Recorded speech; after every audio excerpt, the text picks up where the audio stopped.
Texas, late summer 1945. The dust of defeat had settled. Inside a prison camp, 30 German women, the last of Hitler's female auxiliaries, braced for the worst. They'd been warned for years that American soldiers were monsters. That capture meant cruelty and a broken spirit. But instead of punishment, they were invited to a party. Under strings of bare light bulbs, their leader, Anna, sang a quiet folk song of her ruined home, expecting mockery. Instead, an American guard raised a harmonica to his lips and played along. These German POW women couldn't believe Americans would let them sing and dance. They were prepared for brutality, but they were not prepared for kindness. If you believe small acts of humanity can change the world, hit subscribe for more stories that need to be told. Let me know in the comments what city you're watching from. It's amazing to see how far these hidden histories travel. The buses cut through the Texas heat of late summer 1945, churning up a fine, ochre-colored dust that settled on everything. It coated the windows, the barbed wire fences, and the silent faces of the townsfolk who lined the road to watch them pass. Inside the wire of Camp Hearn, the air hung thick and still, heavy with the scent of sun-baked earth and suspense. The bus doors hissed open, and 30 German women stepped down into the blinding glare. They were the last remnants of Hitler's female auxiliaries, their youth captured in pale, drawn faces and thin, worn-out clothes. They expected punishment. They expected hatred. In their minds, they had rehearsed 1,000 different versions of American cruelty, each one worse than the last. Anna Weiss kept her chin high, her spine a straight, unbending line of defiance.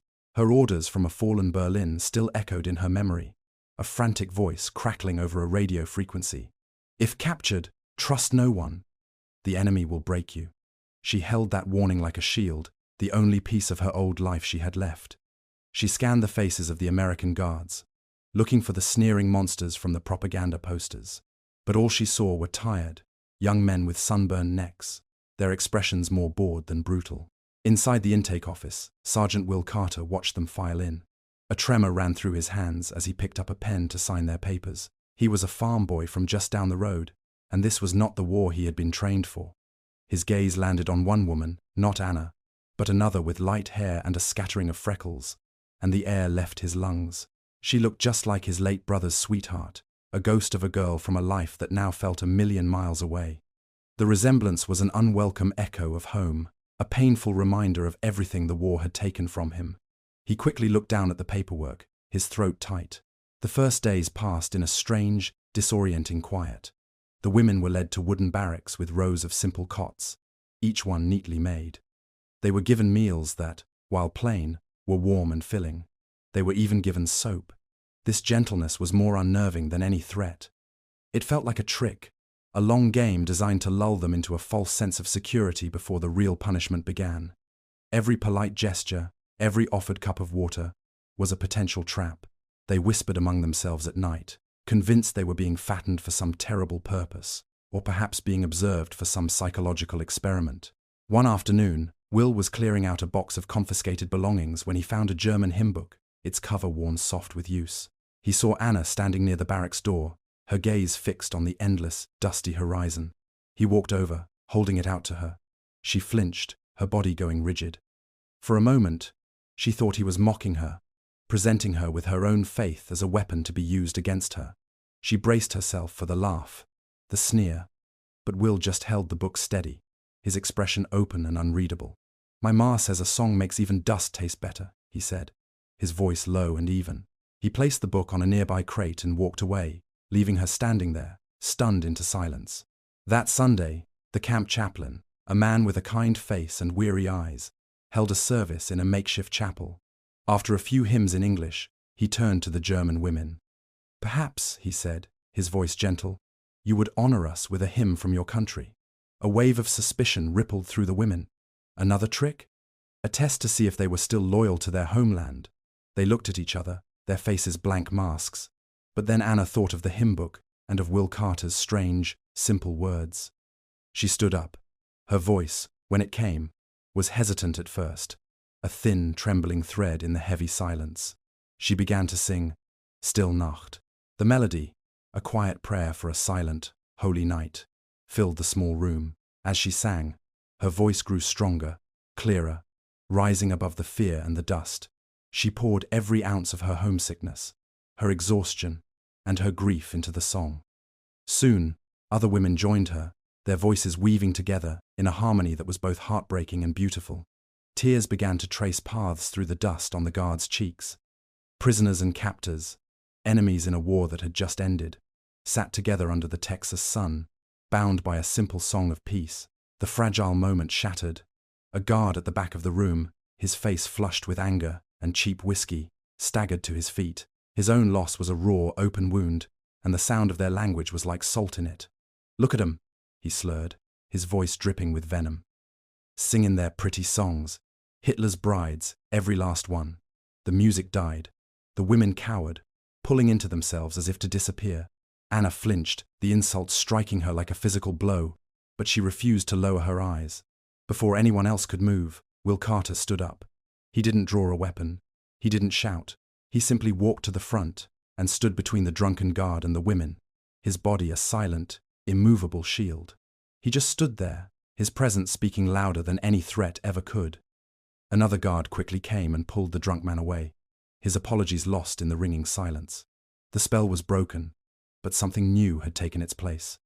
Later, as the women huddled together in the barracks, Anna whispered to the woman next to her, her voice filled with a dawning bewilderment. "They protect us? From their own? I don't understand." For the first time since she had put on a uniform, for the first time in years, she began to doubt everything she had ever been told. Weeks bled into one another, marked not by calendars but by the slow, predictable rhythm of the Texas sun rising and setting over the wire fences. The initial shock had faded into a dull, watchful routine. The German women learned the guards' names, the timings of the meals, and the precise texture of the dust that seemed to find its way into everything. The kindness continued, steady and unnerving, a quiet current that threatened to erode the fortress of their suspicion. One afternoon, a different kind of vehicle rolled up to the camp gate. It was a dusty sedan, from which emerged a group of local women carrying baskets filled with fabric and sewing supplies. They were led by a woman with gentle eyes and hair the color of spun silver, Evelyn Carter. She was Will's mother, a woman who carried her own private grief with a quiet, unshakable grace.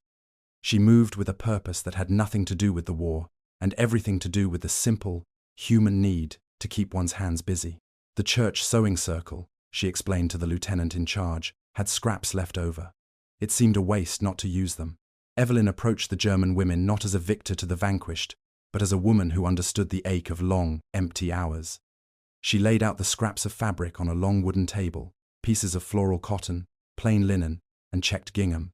"For curtains," she said, her voice soft but clear, "or dresses, or just something to hold on to." It was a small offering, but it was not an offering of pity. It was an offering of dignity, of choice. For the first time in months, they were being given something with which to create rather than destroy.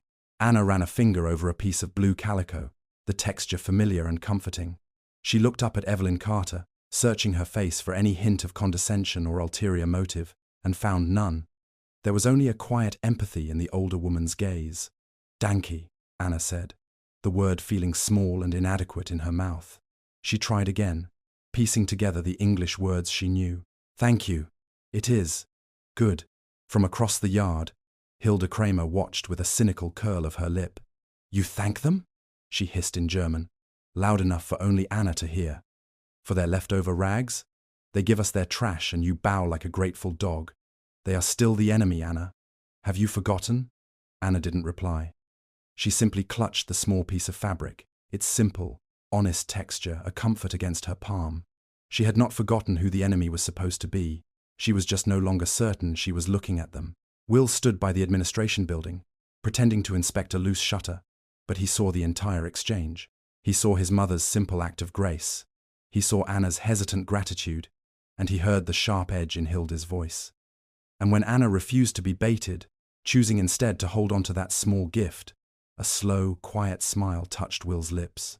It was a fragile thing, this bridge being built from thread and kindness, but for the first time, he allowed himself to believe it might just hold. The idea came from the chaplain a few days later. With the harvest season approaching, he suggested a camp social.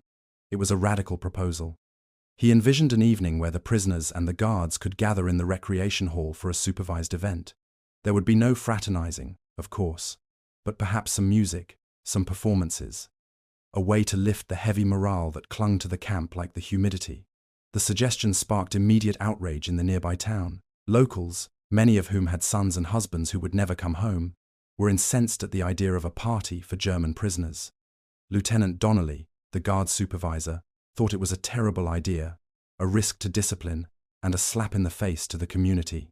But inside the wire, the news landed differently.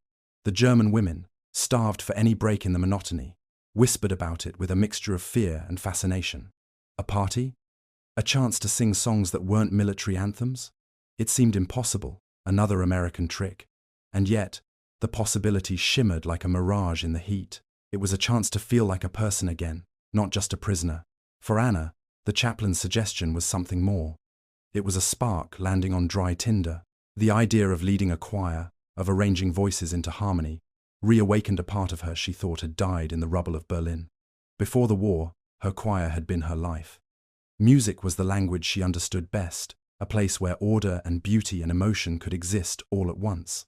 For years, her voice had been a tool of the regime, broadcasting propaganda over military frequencies. The thought of using it to create something beautiful again, something that had no agenda but the song itself, felt like a quiet act of redemption.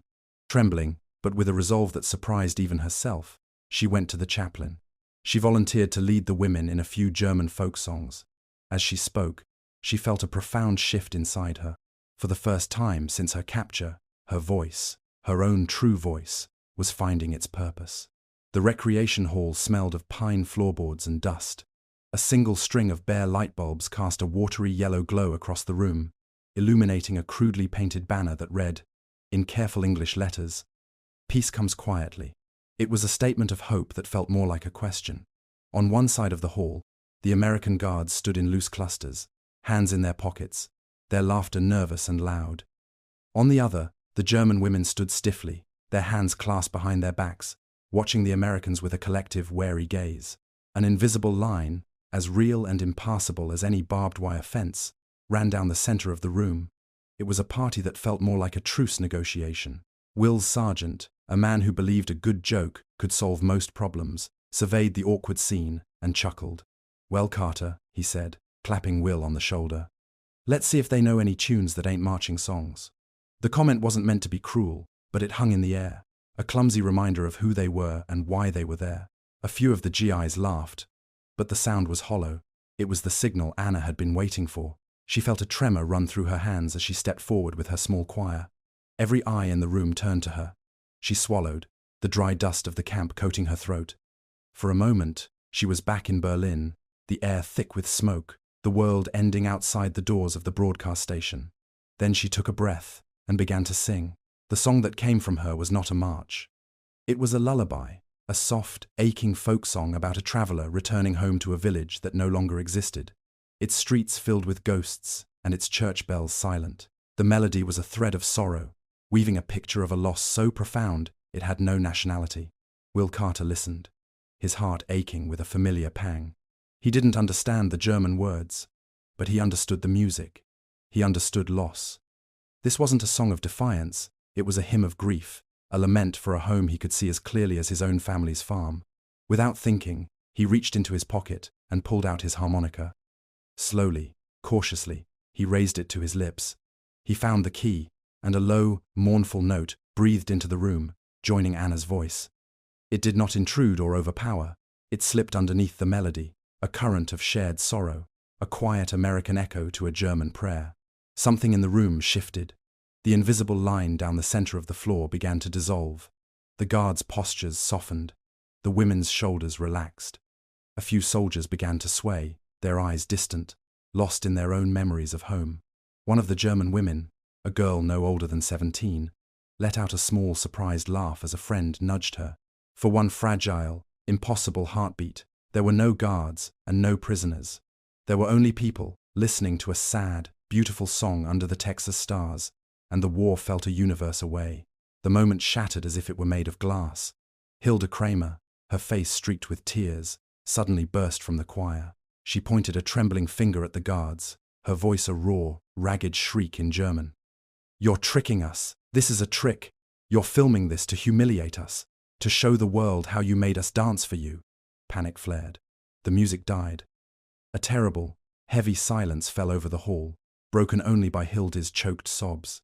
Every guard tensed, their hands instinctively moving toward their belts.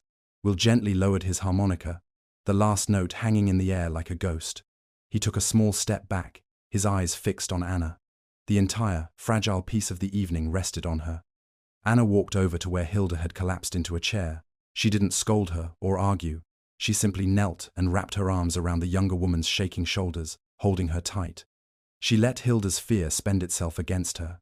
Then, in a voice that was perfectly clear and steady, loud enough for everyone to hear, she spoke.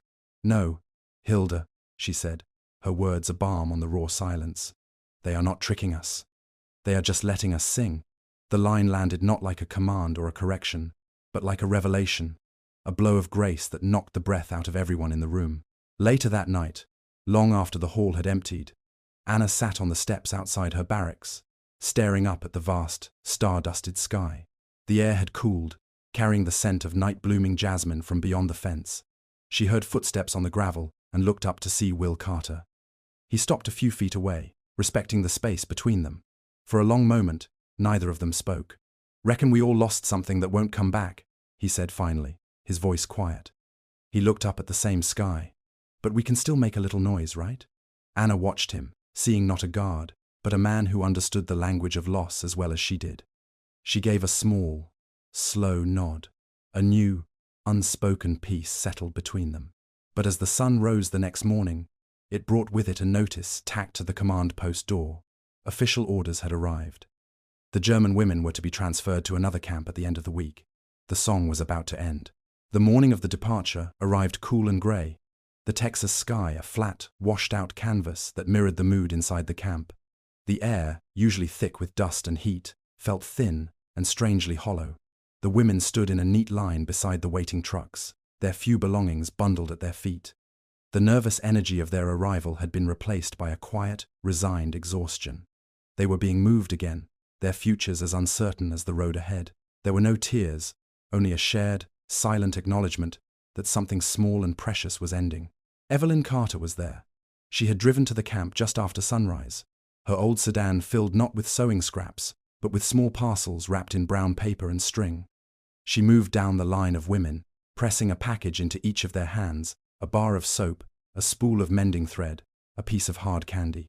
These were not gifts from a conqueror, but simple provisions for a journey, offered from one woman to another. When she reached Anna, she paused. She handed her the same small parcel, but inside this one, tucked beside the soap, was a folded piece of paper. Anna opened it. On the page, in careful looping handwriting, were the English words to a hymn, "Be still, my soul." Anna looked from the paper to Evelyn's face. She saw no pity there, only a deep, shared understanding that transcended language and uniforms. It was a recognition of a common struggle, a shared hope for a peace that felt impossibly far away. Words failed her. The simple thank you she had offered before felt wholly inadequate now. So she did the only thing she could think of. She straightened her shoulders, drew herself up to her full height, and raised her hand in a slow, deliberate salute. It was not the crisp, mechanical gesture of a soldier saluting a superior officer.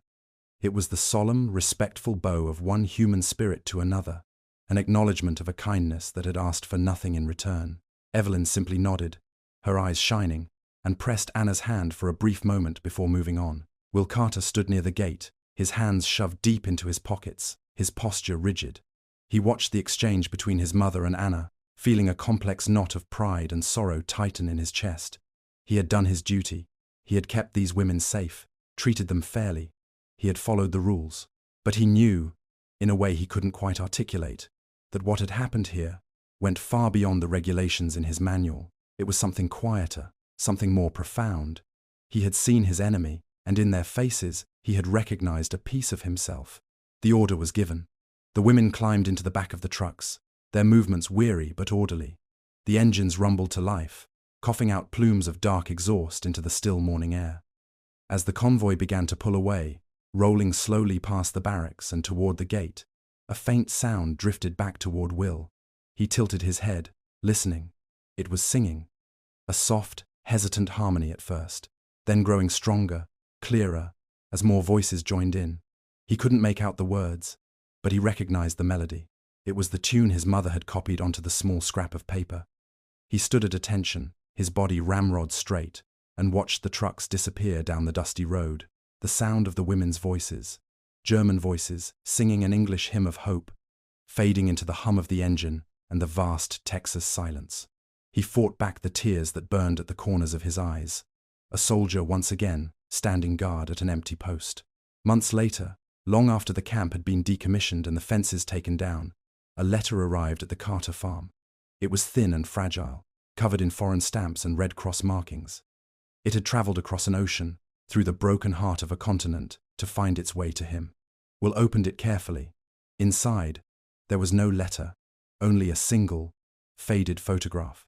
It showed a small choir of women, their faces thin but their eyes bright, standing in the bombed-out shell of a church. Sunlight streamed through the shattered remains of a stained-glass window, illuminating the dust motes dancing in the air around them. He recognized Anna at the center, her hands raised as if conducting the silent music. He turned the photograph over. On the back, in careful, practiced handwriting, was a short message in English. "You let us sing when we believed we never would again. We are still singing, Anna." Will walked into the small parlor of his family home. On the mantelpiece, next to a framed portrait of his smiling younger brother in his army uniform, he propped up the small photograph. The two images, one of a life lost and one of a spirit found, stood side by side. He went to the windowsill and picked up his harmonica, its metal cool against his palm. He didn't play it. He simply set it down next to the pictures, a silent instrument in a quiet room. Outside, the wind rustled through the pecan trees, humming a low, steady tune that only he could hear.